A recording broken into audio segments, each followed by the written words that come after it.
మోకాళ్ళ నొప్పులు, disc problems లాంటి అన్ని సమస్యలకు సంప్రదించండి Homeocare international world class homeopathy 9001175550. Jaganmohan Reddy గారి ప్రభుత్వంలో ఆయన చేసిన అరాచకాలకు తోడు ఇక్కడ ఓడిపోయిన అభ్యర్థి ఎవరైతే ఉన్నారో డాక్టర్ సత్య సూర్యనారాయణ రెడ్డి గారు చేసిన అరాచకాలకి నిదర్శనం ఈ గొలుగూరు సుబ్బారెడ్డి గారు. ఈ గొలుగూరు సుబ్బారెడ్డి గారు చేసిన తప్పిదం ఏంటంటే, తెలుగుదేశం పార్టీ ప్రచార కార్యక్రమం కత్తూరు గ్రామంలో నిర్వహిస్తూ ఉంటే ఆయన మద్దతుగా మాట్లాడినందుకు 7 నెలల క్రితం ఈయన వృద్ధాప్య పెన్షన్ని అనధికారికంగా వెల్ఫేర్ అసిస్టెంటు అక్కడ గ్రామ సచివాలయ సెక్రటరీ కలిపి నిలుపుదల చేయడం జరిగింది. 2 నెలల పాటు వారు అక్కడ కత్తూరు గ్రామంలో ఒక అరాచక శక్తి ఉంది. ఆ అరాచక శక్తి చుట్టూ తిరిగి ఇట్లా తిరిగి చివరికి విషయం నా దృష్టికి వచ్చిన తర్వాత నేను వచ్చి అప్పుడు ఎంపీడీఓ గారికి ఫిర్యాదు చేయడం, వెంటనే అప్పుడు ఎంపీడీఓ గారు స్పందించి 3వ నెలలో పెన్షన్ ఇప్పించడం. అప్పటికే 2 నెలలు లూజ్ అయ్యాడు ఆయన. 3వ నెలలో పెన్షన్ ఇప్పించడం జరిగింది. తదుపరి సూర్యనారాయణ రెడ్డి గారు అదేవిధంగా ఆ గ్రామంలో ఉన్న అరాచక శక్తి ఒత్తిడితో ఎంపీడీఓ గారు ఈ వృద్ధాప్య పెన్షన్ని గండేపల్లి మండలం సూరంపాలెం గ్రామానికి ట్రాన్స్ఫర్ చేయడం జరిగింది.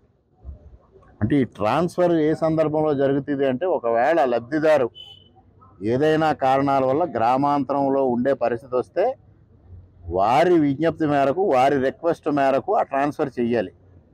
అటువంటిది లబ్ధిదారు దగ్గర నుంచి ఎటువంటి వినతి లేకుండా, ఎటువంటి రిక్వెస్టు లేకుండా అప్పటి ఎంపీడీఓ గారు ఏకపక్షంగా ఎమ్మెల్యే మాటలు విని దాన్ని ట్రాన్స్ఫర్ చేయడం జరిగింది. అప్పుడు మేము కలెక్టర్ గారి దృష్టికి తీసుకెళ్ళాం. స్పందనలో మరి ప్రతిష్టాత్మకమైన కార్యక్రమం జగనన్నకు చెబుదాం, ఆ జగనన్నకు చెప్పాం ఇక్కడ కలెక్టర్ గారి ద్వారా. ఆ జగనన్నకి అప్పుడే మరి గొంతు మోగపోయింది, మరి చెవులు కూడా పనిచేయడం మానేసినాయి అనుకుంటా. ఎంతకాలమైనా ఈయన సమస్య పరిష్కారం కాల. మరి ఇప్పటికీ ఆ సూరంపాలెం గ్రామం వెళితేనా అక్కడికి ట్రాన్సిట్లో ఉందంటారు.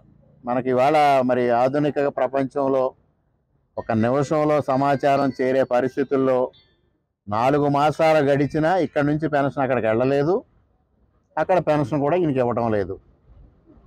మరి ఇవాళ మరలా ఆయన తీసుకొచ్చి నేను వినతి ఇచ్చాం.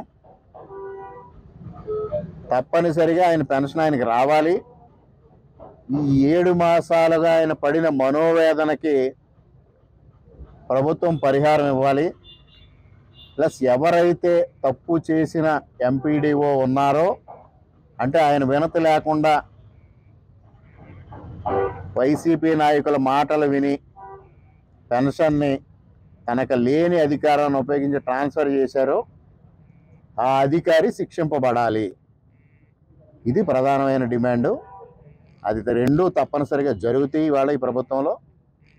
ఎట్టి పరిస్థితుల్లోనే ఆయనకి న్యాయం చేస్తాం. ఆయన గత 7 మాసాలుగా అనుభవించిన మనోవేదనకి ఆయనకి పరిహారం కూడా రావాలి. అదేవిధంగా అధికారి శిక్షింపబడాలి. ఇప్పుడైతే మరి ఇన్ఛార్జ్ ఎంపీడీఓ గారు దాన్ని ఎట్టి పరిస్థితుల్లోని మేము తీసుకొచ్చి ఇస్తాము అని చెప్పారు. మరిన్ని వీడియోస్ కోసం ఛానల్ ని సబ్స్క్రైబ్ చేయండి. లేటెస్ట్ అప్డేట్స్ కోసం వాట్సాప్ ఛానల్ ని ఫాలో చేయండి. అండ్ లింక్ డిస్క్రిప్షన్ లో ఉంది.